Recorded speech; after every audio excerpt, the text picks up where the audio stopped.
Hello everyone and welcome to LiveLaw Academy. We hope that you are in good health and fit. And today we are going to discuss a very fascinating and foundational doctrine from law of contract. And that doctrine is the doctrine of public policy. Let me begin with a very simple question. Can two people freely enter into an agreement, then sign it, seal it, get it registered, and can still declare it subsequently to be invalid? Can they get it declared to be invalid? The answer is yes, and the reason could be the doctrine of public policy, right? Section 23 of Indian Contract Act, let me show you. Section 23 of Indian Contract Act deals with what we call as unlawful considerations and unlawful objects. See, Section 23, what considerations and objects are lawful and what not. We know that when for a valid contract, and as per Section 10, we need the consideration to be lawful consideration, the object to be lawful object. Then 23 is telling us what considerations and objects will be unlawful. See, the considerations or object of an agreement is lawful unless it is forbidden by law or is of such nature that if permitted, it would defeat the provisions of any law, or is fraudulent, or involves or implies injury to the person or property of another, or the court regards it as immoral or opposed to public policy. Opposed to public policy. Now, we are focused today for the purpose of this session. We are focused on this last part, opposed to public policy. So if the consideration or object will be opposed to public policy, that consideration or object will be unlawful in terms of section number 23 of Indian Contract Act, resulting that the contract is invalid in light of section 10. So what it means, it essentially, the law here is recognizing certain factors because of which the agreement has not been expressly declared to be invalid anywhere, but because of these things, including the public policy, they will be invalid, they will not be enforceable. That is the relevance. But the interesting part is this term public policy nowhere defined. Indian Contract Act does not lay down any particular definition for public policy. You will not find it defined anywhere, right? But this is intentional on the part of the legislature. Please understand. Because here the law is saying that your agreement will not be enforceable because it defeats the ends of justice. It is against the societal conscience. It is against the basic principles of justice and morality and the policy at that time, right? So it has intentionally left it undefined. The legislature has not defined it intentionally. It is not something which is rigid. It is not a static concept. It will change with the needs of the society. It will change with time. It will change with the changing norms and needs of people, right? Hence, you will find some interesting observations as to the nature of public policy in the landmark case of Ghirulal Parekh versus Mahadev Das, AIR 1959 Supreme Court 781. In this case, the Supreme Court has made wonderful observations regarding public policy. I'll quote some of them before you today. One is, public policy or the policy of the law is an elusive concept. It has been described as an unruly horse, untrustworthy guide, and variable quality. Now, why such metaphors? We have already understood that it is not something static. It will change with time, with the needs of the society. Hence, such metaphors have been used here by the Supreme Court. Now, we need to understand that this public policy is not the policy of a particular government. right? You have to differentiate these two things. It is not the policy of a particular government, it is the nature of the society that will reflect what is public policy of that particular point of time. What was against public policy 20 years back, right? There might be a situation that courts will say that now it is not against public policy, right? And one such decision we'll discuss at the end, which is the latest one, right? Similar things have been observed in that. So highlighting the same thing, that it is not the policy of any particular government, and the heads of public policy, since it is not static, it will change. So many heads can be recognized within the larger umbrella of public policy, but the courts must exercise some restraint in doing that. So already recognized heads of public policy should be tested when a particular case comes before the courts, and the courts must restrict themselves from recognizing new heads of public policy very readily. And from the same judgment, Girulal Parekh, I quote another paragraph which is reflecting this. The concept of what is for the public good or in the public interest has varied from time to time, and the courts uh, have not readily extended, but they have been inventing new heads of public policy whenever required. So what it means, that the courts have the discretion, but at the same time some judicial discipline has to be observed, right? They are bound by the discipline, but also they have some discretion. This is the nature of public policy. Now let's see some of the cases, some of the important cases which will shed more light and help us understand this doctrine in a much better way. First case is ICICI Bank versus Prakash Kaur, 2007, Volume 2 SCC 711. In this case, the agreement was concerning recovery of loan by a third party through harassment or coercive measures. The court held that in a society based on rule of law, such things cannot be permissible. They are not permissible, right? And such methods cannot become the methods for recovery of loans. You have to go by the law, whatever procedure law prescribes, right? Hence, the agreement was declared to be against public policy and hence void. Then another case is Bijendra Kumar versus Pradeep Kumar, 2014 SCC, Online Delhi 2042. This is a case from Delhi High Court. So in this case, the agreement was to give protection money to a particular individual so that people can carry out their business for which they have obtained valid permissions from the authorities, right?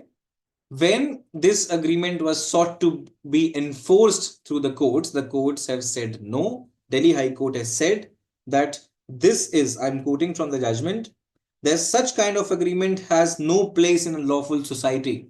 Hence, the agreement is void as it is opposed to public policy, right?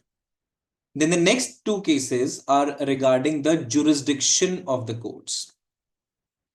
We all know that jurisdiction is conferred by the statute. It can also be taken by the statute. You and me cannot confer jurisdiction on the courts. You and me cannot take away the jurisdiction of the court. We do not have that kind of power or authority, right? So our freedom to contract is restricted in that sense, right? But if multiple courts have jurisdiction, you and me can choose one of such courts where we are ready to settle our disputes, where we are ready to contest our issues, right? See, court A, B, and C, all these three courts had jurisdiction in our matter, and we chose court C. That is valid. It will not be against public policy. And for this, you can note down one decision. Swastik Gases Private Limited versus Indian Oil Corporation Limited, 2013, Volume 9 SCC 32. But We cannot confer or we cannot take away the jurisdiction from the court, right? Say we our matter could have been decided by either court A or court B, and then we are deciding that now we will settle because it is convenient for us. We will settle, or convenient for one party who has the better bargaining power. We'll settle that dispute. We'll contest that our issues in court C. That is not allowed because it will amount to complete ouster of jurisdiction, which will be against the legislative intent and hence against the public policy, right? Because it has a direct connection with the administration of justice. You can note down decision on this point. ABC Lemonade Private Limited versus AP Agencies. ABC Lemonade Private Limited versus AP Agencies. AIR 1989 Supreme Court 1239. 1239. Then we have matters relating to maintenance and champerty. Now, these two terms are of English origin.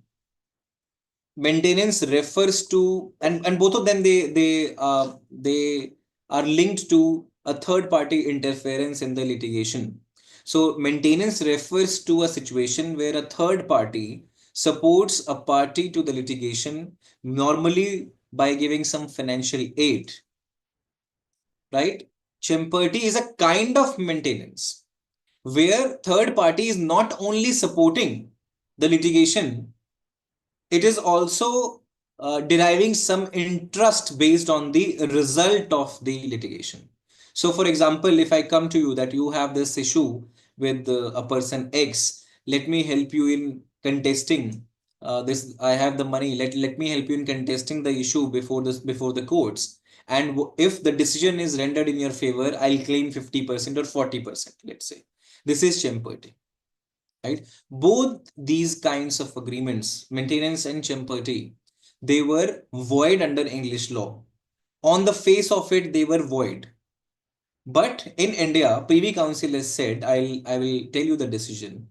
It has said that outrightly such agreements will not be void as per Indian Contract Act 1872. We have to test such agreements on the ground of public policy, right?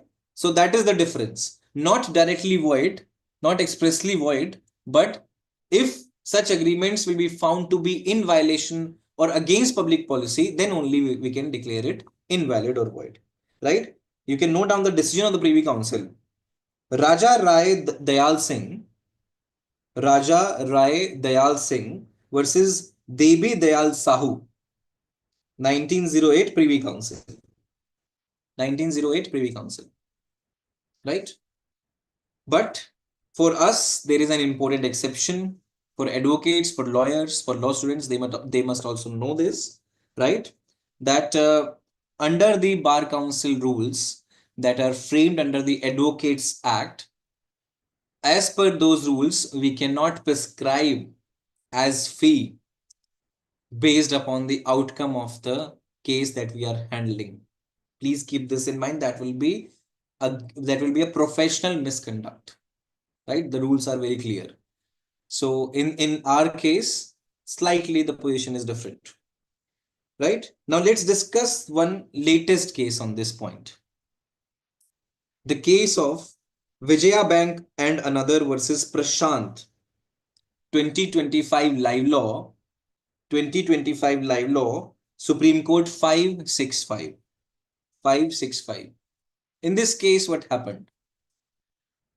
The respondent, Prashant, he was already employed in Vijaya Bank.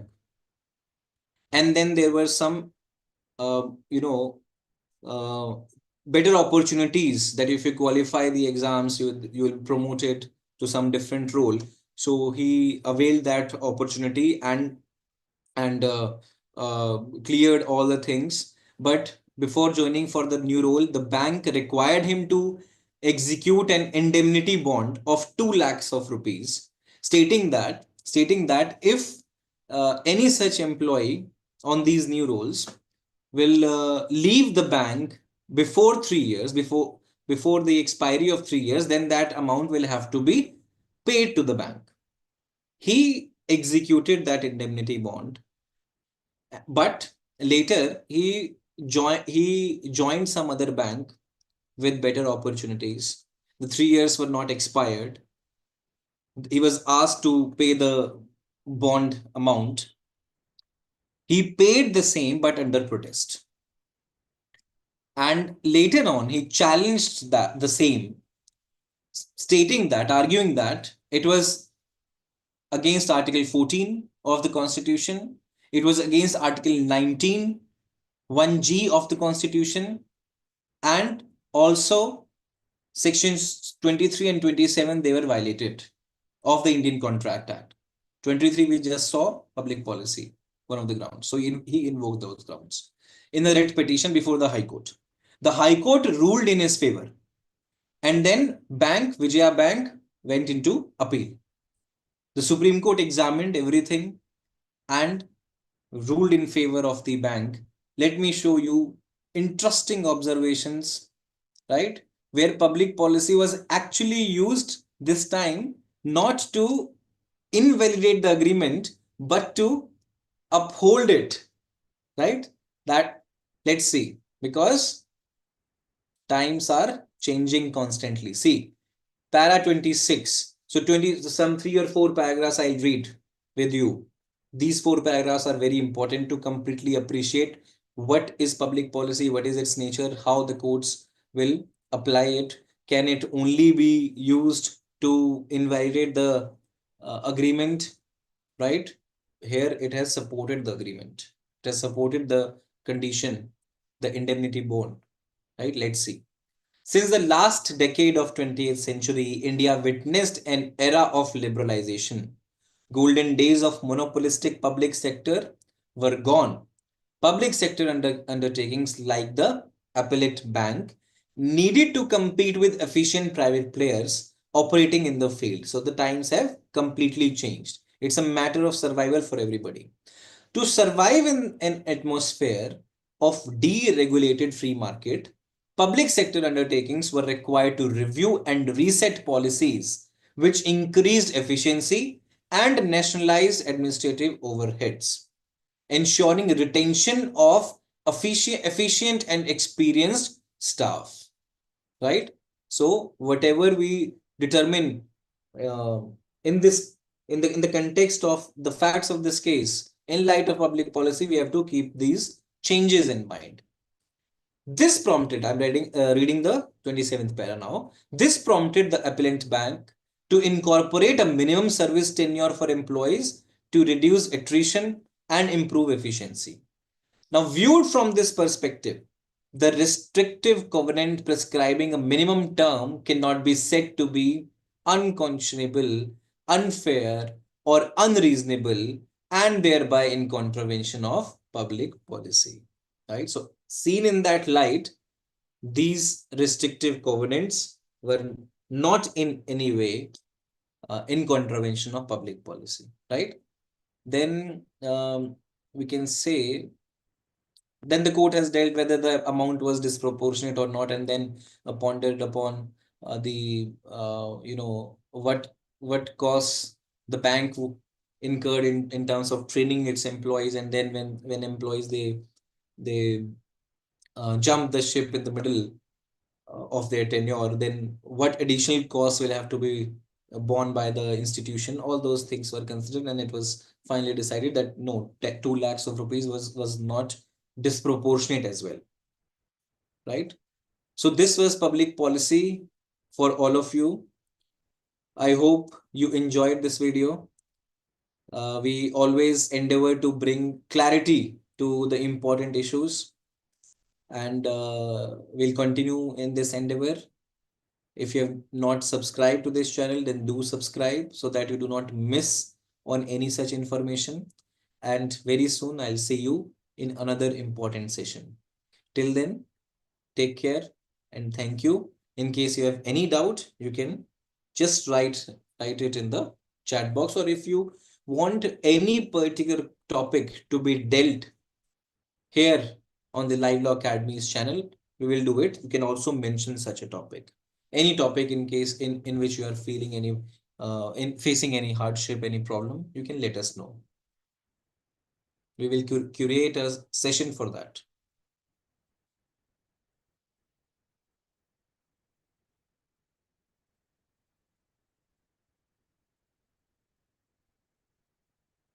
Justice Barrow in Mellish versus Richardson has said that he has observed that this public policy is an unruly horse, and once you stride it, you never know where it will carry you.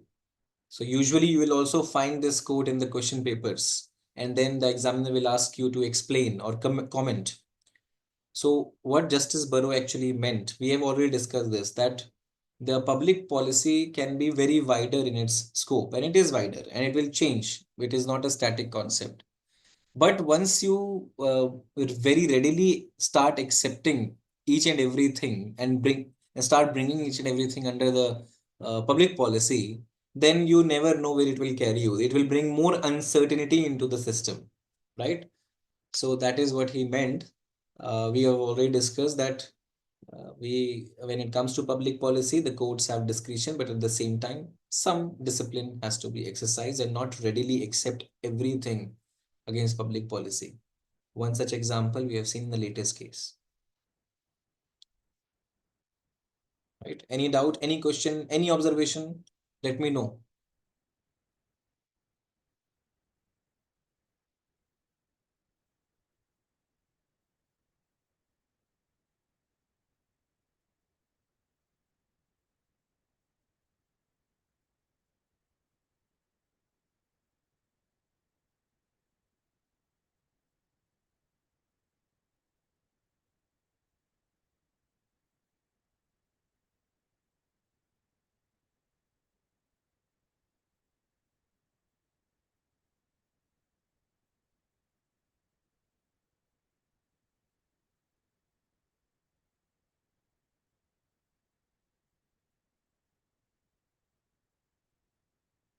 Okay, it seems that today we have no question, and it is a good thing, right?